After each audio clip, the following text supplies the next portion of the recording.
나는 전능하신 아버지 하나님, 천지의 창조주를 믿습니다. 나는 그의 유일하신 아들, 우리 주 예수 그리스도를 믿습니다. 그는 성령으로 잉태되어 동정녀 마리아에게서 나시고 본디오 빌라도에게 고난을 받아 십자가에 못 박혀 죽으시고 장사된 지 사흘 만에 죽은 자 가운데서 다시 살아나셨으며 하늘에 오르시어 전능하신 아버지 하나님 우편에 앉아 계시다가 거기로부터 살아있는 자와 죽은 자를 심판하러 오십니다. 나는 성령을 믿으며 거룩한 공교회와 성도의 교제와 죄를 용서받는 것과 몸의 부활과 영생을 믿습니다. 아멘. 다 같이 찬송가 28장 부릅니다.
오늘 함께 나눌 하나님의 말씀은 창세기 47장 13절로 20절까지 말씀입니다.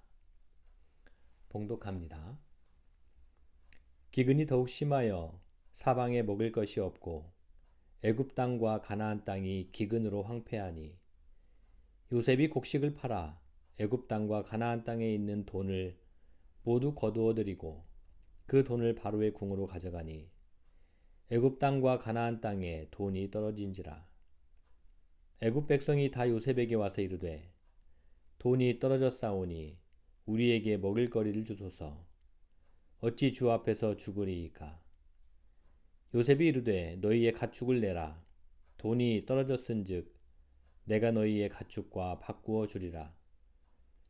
그들이 그들의 가축을 요셉에게 끌어오는지라. 요셉이 그 말과 양떼와 소떼와 나귀를 받고 그들에게 먹을 것을 주되 곧 그 모든 가축과 바꾸어서 그 해 동안에 먹을 것을 그들에게 주니라. 그 해가 다 가고 새해가 되매 우리가 요셉에게 와서 그에게 말하되 우리가 주께 숨기지 아니하나이다.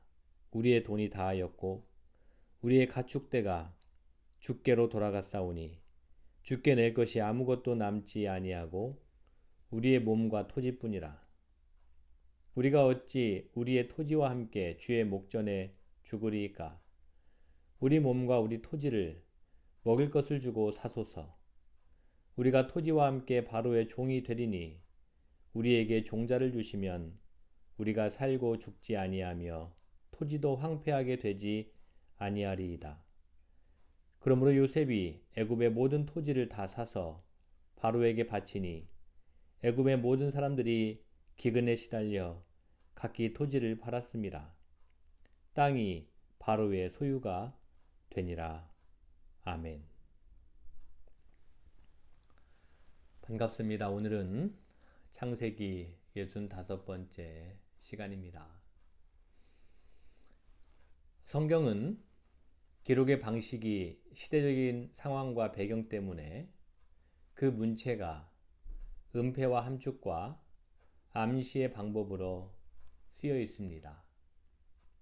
그렇지만 그 내용은 인류의 역사뿐만 아니라 오늘을 살아가는 우리에게 매우 현실적이면서도 중요한 내용을 가르치고 안내합니다.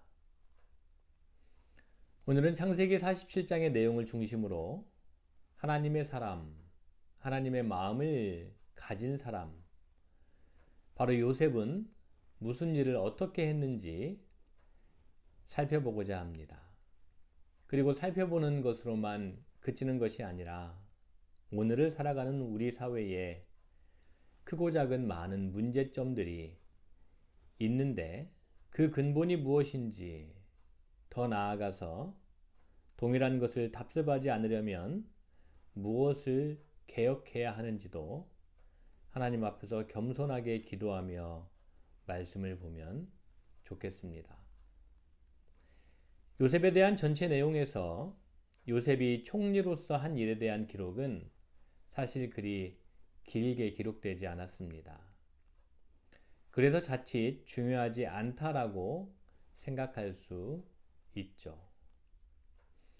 이에 반해서 요셉의 형제들과의 재회와 야곱 가족의 애굽 이주에 대한 기록은 매우 길게 나옵니다. 그 이유는 여러 가지가 있겠으나 우리가 잘 알다시피 이후에 이스라엘 사람들은 애굽에서 400년간을 종살이를 하게 되죠. 그들의 전체 역사에서 매우 중요했기 때문에 이주에 대한 내용을 보다 자세하게 기록해 놓은 것이다 라고 할 수 있습니다. 따라서 요셉과 아버지 야곱을 비롯한 형제들과의 재회에 대한 내용은 좀 뒤로 하고 요셉의 총리 사역에 초점을 맞춰서 총리가 된 요셉이 한 일에 대해 오늘과 다음 주 수요일 한 2주간에 걸쳐서 자세하게 살펴보고 그리고 말씀을 나눠보고자 합니다. 자, 비록 종의 신분으로 애굽에 왔지만 요셉은 신음하고 아파하고 비참하게 살아가는 대부분의 애굽 사람들을 향한 불쌍히 여기는 마음은 남달랐습니다. 신음하고 아파하고 비참하게 살아가는 대부분의 애굽 사람들을 요셉이 만든 것이 아니죠. 그러한 처지와 상황에 놓인 이들을 향한 애굽의 요셉의 안타까운 마음이었다는 이야기입니다. 누차 말했지만 살아가면서 불쌍히 여기는 마음은 그냥 넘길 수 있는 마음이 아닙니다. 가능하다면 자녀들에게 다른 교육도 중요하겠지만 타인을 볼 때에 불쌍히 여기는 마음을 가르쳐 줄 수 있기를 바랍니다.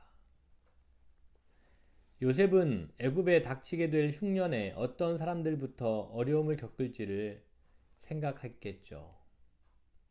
그들이 누구인가요? 당연히 지금 당장도 먹을 끼니를 준비해야 하는 가난한 사람들이죠. 21세기에도 국가적인 어려움이 닥칠 때 혹은 국제적인 큰 위기에 닥칠 때 가장 먼저 그 어려움을 피부로 느끼는 사람들은 소위 말하는 없는 사람들이지 않습니까? 예나 지금이나 똑같습니다. 그런데 요셉은 흉년에 가장 비참하게 살아갈 수밖에 없는 애굽의 민초들을 살려내려는 이 불쌍히 여기는 마음으로부터 출발해서 바로의 꿈을 해몽하게 되고, 그리고 풍년 후에 흉년에 대한 대비책을 세웠던 것입니다. 그러자 창세기 41장 37절에 보면 바로와 그의 모든 신하들은 요셉의 이 계획을 좋게 여겼다라고 기록해 놓았죠. 이후에 창세기 41장 32절로 36절까지의 말씀을 보면 풍년과 흉년에 양곡을 관리할 사람을 두어서 풍년에 곡식을 모아들여 흉년에 대비해야 한다라고 말하고 있습니다. 그러나 본문에는 명시되어 있지 않지만 요셉이 이야기한 대책은 이것만이 아니었을 것입니다. 왜냐하면 이 정도의 일, 즉 풍년에 곡식을 모아들이고 그리고 그 일로 인해서 흉년을 대비하는 이런 정도의 일만을 위해서는 굳이 왕권을 위임시킬 이유가 없기 때문입니다. 그 정도는 실무 총책임자 정도면 족하기 때문이죠. 행간의 내용을 통해서 이런 것들을 읽어낼 필요가 있습니다. 그렇다면 바로와 그 모든 신하가 좋게 여긴 이 일이란 무엇을 말하는 것일까요? 요셉은 바로의 꿈을 해몽하면서 이 일은 하나님의 특별한 계획이라고 거듭해서 말해 왔습니다. 따라서 요셉이 이후에 제시하는 정책은 하나님의 계획과 맞물려 있다는 것을 읽어낼 수 있죠. 그러면 그 하나님의 계획, 풍년과 흉년을 통해서 하나님께서 이루고자 하실 그 계획, 요셉은 그 계획을 무엇으로 보았을까요? 바로는 요셉을 총리로 임명하면서 왕권과 더불어 자신의 버금 수레, 즉 왕의 수레를 내어주고 있고 또 수레가 갈 때마다 엎드리라고 외치게 했습니다. 요셉은 총리가 되자마자 그 수레를 타고 애굽 온 땅을 순찰했다라고 반복해서 기록합니다.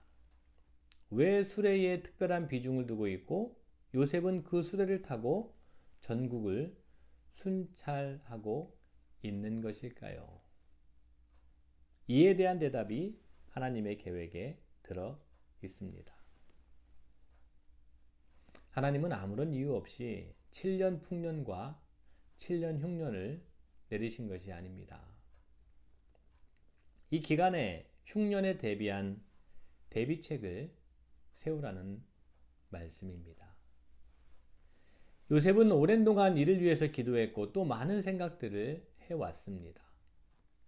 요셉은 바로의 꿈을 들으면서 하나님께서 이제 그 기회를 주시고 있다는 것을 간파했죠. 이것은 아무나 간파할 수 있는 것이 아닙니다. 그 일에 관심을 갖고 하나님께 끊임없이 기도한 사람만이 할 수 있는 것입니다. 그래서 요셉은 거듭 하나님의 계획을 말하고 있고 이 계획을 들은 바로와 모든 신하들은 그 일을 옳게 여겼고 바로는 요셉의 이름을 하나님이 말씀하신다, 지금도 말씀하신다 라는 의미의 사브낫 바네아로 이름 지어줬다라고 지난 시간에 살펴보았습니다. 이제 왕의 수레를 타고 애굽의 온 땅을 순찰하면서 요셉은 무엇을 했을까요? 한번 생각을 해봅시다. 단순하게 애굽의 실정을 파악하는 데에서 그쳤을까요? 아닙니다. 지금 요셉은 하나님의 계획을 품고 기도하고 그 결과물을 가지고 순찰하고 있는 것이에요. 따라서 순찰해야 될 분명한 이유가 있었습니다. 그 이유는 흉년과 그리고 가장 비참하게 살아가는 하비루들의 문제를 근본적으로 해결할 대책을 세우는 것, 즉 국토 종합개발이었습니다. 참으로 놀라운 일이죠. 요셉은 이 분야의 전문가들을 대동하고 전국을 돌아보면서 계획을 수립했습니다. 이것 때문에 바로는 요셉에게 성능 좋은 왕의 버금 수레를 내어주었고 호위병들에게 그 길을 막지 못하도록, 그 누구도 그 길을 막지 못하도록 인도하게 했던 것입니다.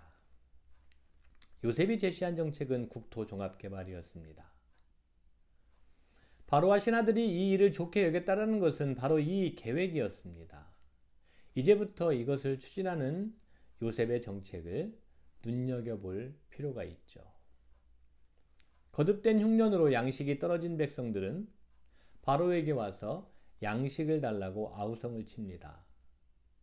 그러자 바로는 요셉에게 가서 그가 시키는 대로 하라 라고 창세기 41장 55절에서 말하고 있습니다. 이 구절을 보면 요셉은 미리 이런 일이 있으리라는 것을 예상하고 바로에게 정책을 충분히 설명했고 미리 합의했다라는 것을 알 수 있죠. 요셉은 양곡을 무상분배하지 않았습니다. 팔았습니다. 그러면서 애굽의 모든 돈과 가축과 토지와 노동력들을 확보했습니다. 왜 이렇게 했을까요? 바로와 그 정권을 위해서였을까요? 만일 그렇게만 해석을 한다면 큰 오해를 불러일으킵니다. 왜냐하면 우리나라 군부 독재 시절에 조찬기도에 참석해서 독재 우두머리들에게 축복 기도했던 부끄러운 한국 기독교의 역사가 떠오르기 때문입니다. 단순히 독점과 전매를 위함이 아닌 다른 특별한 목적이 있다는 생각으로 다르게 해석해야 됩니다. 요셉이 이런 일들을 추진하는 과정을 보면 오랫동안 대단히 치밀한 계획을 세우고 있었다는 것을 알 수 있습니다. 요셉은 이것을 추진하면서 백성들에게 결코 원망들을 일을 하지 않고 감동시키는 데에 중점을 두었습니다. 일례로 흉년이 계속되면 양식값은 폭등하고 토지값은 폭락하겠죠. 요셉은요, 결코 양식을 비싸게 팔지 않고 평년가로 팔았습니다. 그리고 토지를 사들일 때도 헐값으로 사지 않았고 또 노동력을 이용할 때도 일당과 양식으로 품삯을 주면서 민심을 얻는 데에 초점을 맞췄습니다. 거듭 말하지만 흉년과 풍년은 요셉이 만들어낸 것이 아닙니다.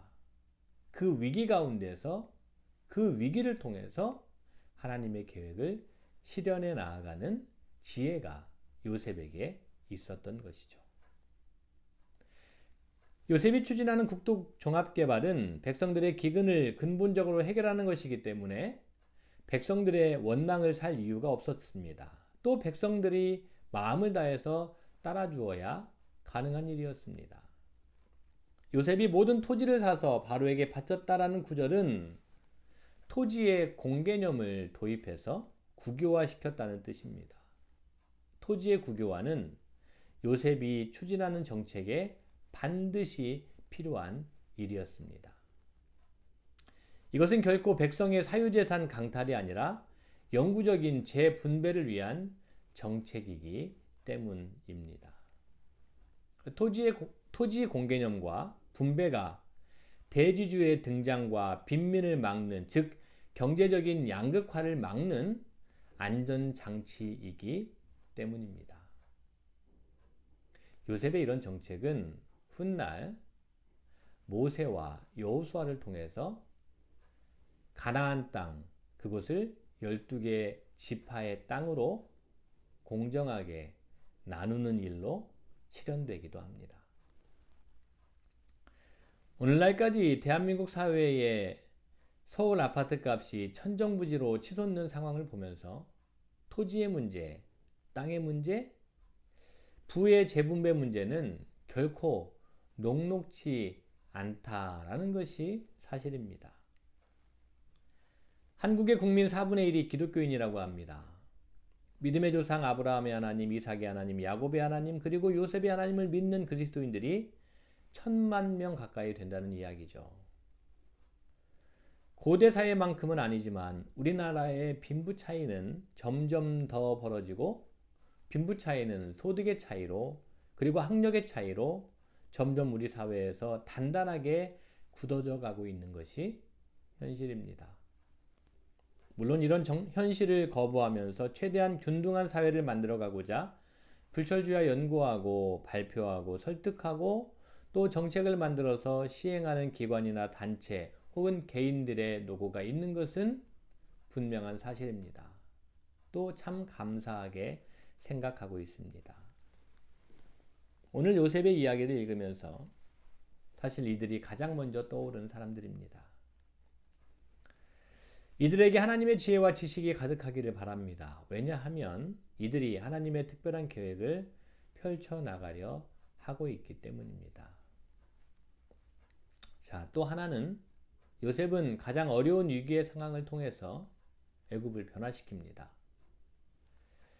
뒤집어서 생각해 보면 흉년이 없었다면 애굽은 수천 년 이어온 약육강식의 제국의 틀이 조금도 변화될 수 없었을 것입니다. 하지만 늘 하나님의 특별한 계획을 묻고 기도하고 준비해 왔기에 그 흉년의 때를 기회로 삼아서 모두가 더불어 행복하게 살아갈 수 있는 애굽으로 변화시켜 나갈 수 있었습니다. 오늘 함께 나눈 요셉 이야기가 저는 오늘을 살아가는 우리 그리스도인들에게 귀감이 되기를 바랍니다. 어떤 부분에서냐면 참 복이 무엇인지, 온 세상을 똑같은 사람으로 만드시고 지금도 그 사람 가운데에서 살아가기를 바라시는 하나님의 특별한 계획이 무엇인지, 그리고 그 하나님의 특별한 계획은 누구를 통해서 이루어지게 하시는지 곱씹어 봐야 하기 때문입니다. 그리고 바라기는 그 주인공 중에 한 사람이라도 우리 양무리 교회의 구성원이 될 수 있다면 더할 나위 없이 기쁠 것 같습니다. 오늘 기도로 요셉이 어떠한 정책으로 하나님의 계획을 수립해 나가고 있는지 그리고 그것을 펼쳐가고 있는지 첫 번째 시간으로 마무리하고 다음 주에 이어서 보다 더 구체적인 방법을 어떻게 제시하고 있는지 말씀을 통해서 살펴보고자 합니다. 기도하겠습니다. 온 세상 만물을 창조하신 아버지 하나님, 그리고 지금도 살아계셔서 역사하시는 아버지 하나님, 한쪽에서는 신음하고 있고 한쪽에서는 기뻐만 하고 있는 이 피조세계의 불균형을 하나님의 마음으로 하나님의 눈으로 보기를 원합니다. 불쌍히 여기는 마음으로 출발하여서 요셉은 하나님의 그 마음을 가지고 하나님의 계획을 수립하여서 가장 큰 위기의 때에 그 위기를 기회로 삼아서 하나님의 모든 피조 세계에 특별히 사람들이 함께 더불어 살아갈 수 있는 세상을 꿈꾸고 그리고 계획하고 진행해 나가는 것을 말씀을 통해서 봅니다. 하나님은 지금도 21세기의 요셉을 찾으시고 그리고 또 기다리시고 또 요셉과 같은 이들의 기도를 들으시고 응답하여 주실 줄 믿습니다. 그 하나님의 기다림에 화답할 수 있는 이 땅의 그리스도인들이 되게 하여 주시옵소서. 주신 말씀 감사하며 예수님의 이름으로 기도하옵나이다. 아멘. 주님 가르쳐주신 기도하심으로 창세기 65번째 시간을 모두 마칩니다. 고맙습니다. 하늘에 계신 우리 아버지, 아버지의 이름을 거룩하게 하시며 아버지의 나라가 오게 하시며 아버지의 뜻이 하늘에서와 같이 땅에서도 이루어지게 하소서. 오늘 우리에게 일용할 양식을 주시고 우리가 우리에게 잘못한 사람을 용서해 준 것 같이 우리 죄를 용서하여 주시고 우리를 시험에 빠지지 않게 하시고 악에서 구하소서. 나라와 권능과 영광이 영원히 아버지의 것입니다. 아멘.